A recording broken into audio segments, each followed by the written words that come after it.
तर काय म्हणता मंदरची पोट्टे जय शिवराय. आज जात होतं आपल्याला दुकानात जायचं आहे. मामानं गाडी घेऊन काढली. मग निघलो आम्ही दोघं दुकानात जायसाठी.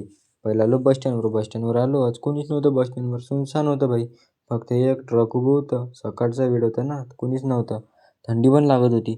मग आम्ही थंडीला पार केलं ना आलो कसं तरी दुकानात पहिलं आलो वणी आलो. मामा गेला आपल्या दुकानात, मी आलो माझ्या दुकानात. मग संध्याकाळी हे दोघं बसून होते.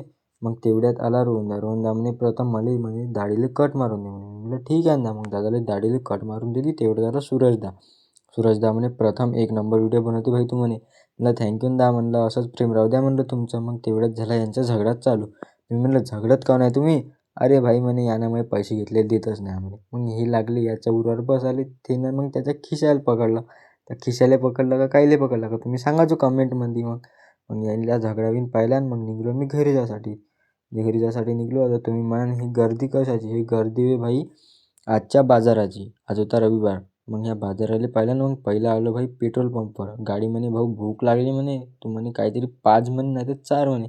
तर 4च नाही 5 तो. मग गाडीला पेट्रोल घेऊन दिलं आणि मग 120च्या स्पीडनं आलो मी गावले आलो. मग मी घरी. भेटू मग पुढच्या ब्लॉगमध्ये.